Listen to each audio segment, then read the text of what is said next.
আসসালামু আলাইকুম। Basic WordPress tutorial পর্ব 2 আপনাদেরকে স্বাগতম। গত পর্বে আমি দেখিয়েছিলাম কীভাবে জ্যাম্প ইনস্টল করবেন। তো এখন চলুন ওখানে কীভাবে ওয়ার্ডপ্রেসটি আপনি ইনস্টল করবেন। তো এখান থেকে আপনি wordpress.org-তে যাবেন। আমি অলরেডি চলে গেলাম wordpress.org, এটা ওদের অফিসিয়াল সাইট। .com এর থেকে org-তে যাবেন, org-তে অফিসিয়াল সাইট। তো এখান থেকে ডাউনলোড করে নেবেন।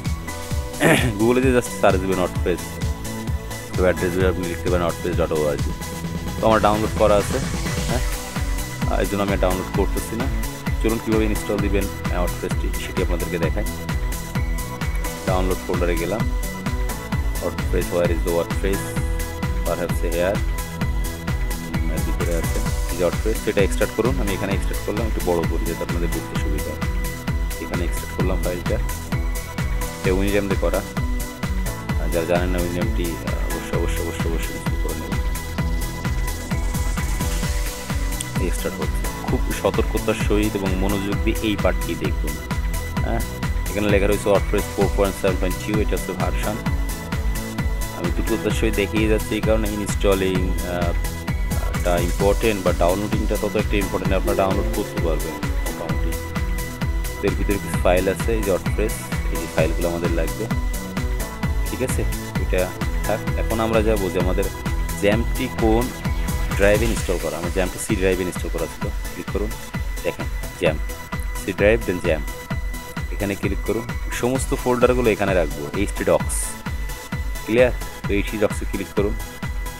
ক্লিক করার পরে এখানে আপনি একটা ফোল্ডার তৈরি করবেন। তো এখানে আমি একটা ফোল্ডার তৈরি করলাম, সে নাম ইচ্ছা মতো দেওয়া যায়। আমি আইটি বুথ দিলাম, ইচ্ছা আমি কোনো আপনার রেস্ট্রিকশান নাই যে এইটাই দিতে হবে। ক্লিক করে এর ভিতরে আইটি বুথের ভিতরে আপনার ওয়ার্ডপ্রেসের সমস্ত ফাইলগুলো রাখবেন।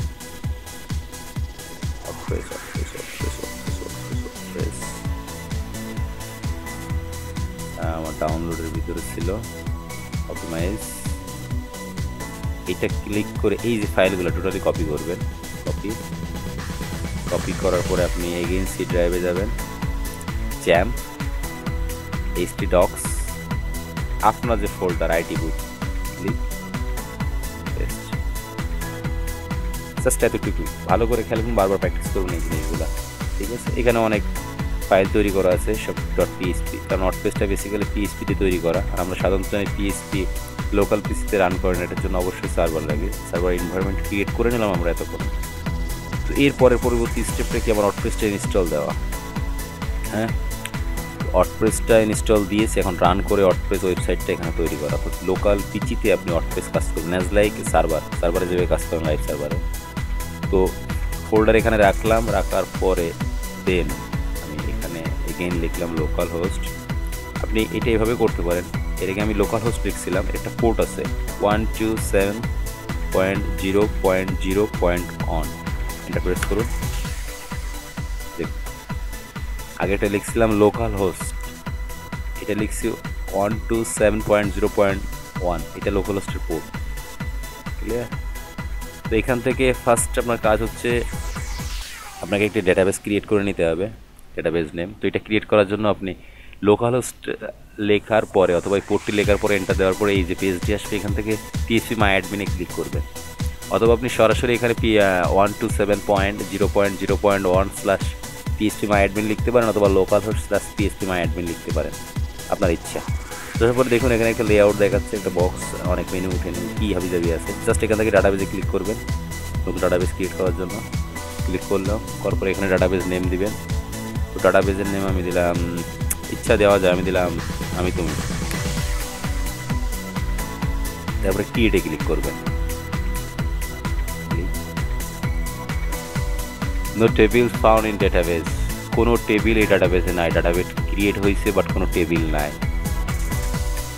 তো ডাটাবেস ক্রিয়েট করার পরে এখন আমার কাজ হচ্ছে আমার ওয়ার্ডপ্রেসটা লাইভে আনা, অর্থাৎ ওয়েবসাইটটা তৈরি করে দেন কাস্টমাইজে কাজ শুরু করা।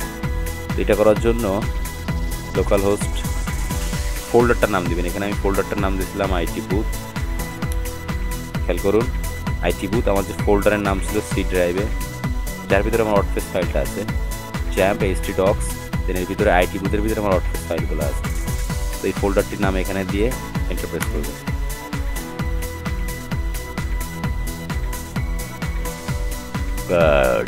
কাজ স্টার্ট। তো কোন ল্যাঙ্গুয়েজ আপনি